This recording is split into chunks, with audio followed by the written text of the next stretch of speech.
tem muita gente que vai lá nos comentários da Psimama e fala assim: ah, Nanda, mas eu não defendo você bater com a criança de cinto, de vara, eu só defendo dar uma palmadinha. E eu É, pergunto para a pessoa assim: mas qual é a diferença? Você fecha os seus olhos, imagina você pequenininho ali e um adulto gigantesco, bem mais forte do que você, que é uma pessoa que você ama pra caramba. Então você não só tá com medo dele fisicamente, como com medo dele parar de gostar de você, né? Dele não te amar mais, porque a criança tem esse medo o tempo inteiro. Então você imagina esse adulto vindo na sua direção, você tremendo igual uma vara verde, pequenininho. Tudo que você fez de errado foi quebrar um vidro, porque o vidro estava molhado e você pegou no copo quando ele estava molhado. Entende? Assim, o que você fez de errado foi não saber que não podia brincar com certa coisa, porque você era muito pequeno para entender.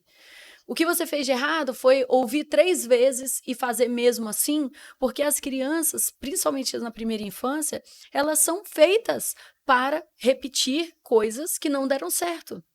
Elas foram feitas para isso, senão a criança não aprende a andar. Se quando a criança levantasse para andar, ela caísse no chão, ela, opa, não quero tentar isso aqui mais, dói. Né? E a criança não é assim, a criança vai, sobe no armário, cai, bate a cabeça no chão, levanta e vai e sobe no armário de novo. As crianças são muito persistentes, porque isso é necessário para aprendizado. Né? Se você escreve lá um texto, erra, escreva de novo, erra e desiste, você nunca vai saber o fim desse texto. Você tem que errar e ter várias experiências muito frustrantes e permanecer ali, persistir. E aí a galera fica revoltada que a criança persiste e depois quer uma criança que na alfabetização não fica se frustrando quando erra. E essas duas coisas não dá para ter junto. Ou você vai querer uma criança que na primeira que você fala ela para, e aí quando na primeira que ela errar ela vai querer parar também, ou você vai ter uma criança que persiste e que depois ela persiste. Não dá, você não pode querer ter os dois. Não cabe, entende? E aí, às vezes, quando eu comecei a estudar isso, eu tinha vontade de esganar as pessoas que eu encontrava, assim, entendeu? uhum. Ao longo desses anos, eu fui amadurecendo muito isso também, porque eu era muito categórica, sabe? Assim, não pode, ponto final, sabe? Assim, e aí eu fui entendendo que, assim, castigo e palmada não pode, ponto final, eu sou É, categórica com relação a isso. Mas, assim, tem certas outras coisas que eu fui começando a perceber que, pera lá, né? A família, às vezes, não tem que ir um pouco de cada vez, não dá para querer que a família, né, revolucione tudo de uma vez e tal. Então, eu acredito, né, que a grande questão tá da gente entender que você apanhou e não morreu, mas o objetivo não era te matar. Entende? Você apanhou e não morreu, mas você tá aqui no meu Instagram se dando o trabalho de vir aqui defender palmada.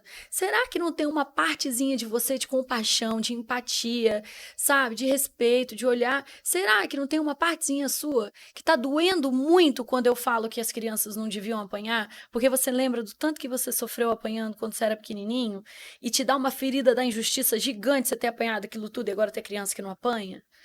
Eu vi isso num post hoje que tinha assim: e quando a sua mãe educa o seu filho como a sua mãe, a avó, né? Alfabetiza o seu filho com o maior carinho e na sua época era paulada. E a cara do seu Madruga, assim, né? E um monte de gente nos comentários falando: fico morrendo de ódio quando isso acontece. E eu só pensando assim, que loucura, né? Tipo, uhum, era de se imaginar que falasse, poxa, que bom que minha mãe melhorou, que bom que minha mãe aprendeu. Mas o que dói é a ferida da injustiça. Se uhum. eu apanhei aquilo tudo, meu filho tem que apanhar também. Se minha mãe me tratou mal, ela tem que tratar o meu filho mal também. Então, não é a mãe falando, é a criança. É como se fosse uma criança de 5 anos que apanhou, vendo a criança de 5 anos não apanhar. Entendeu? Um filho você bate no outro, não. Aí essa criança, lógico, vai achar muito injusto. Então é como se aquele adulto ficasse no lugar de uma criancinha de 5 anos. Ele olhasse e falasse: mamãe, você tem que bater nele também, você bateu em mim.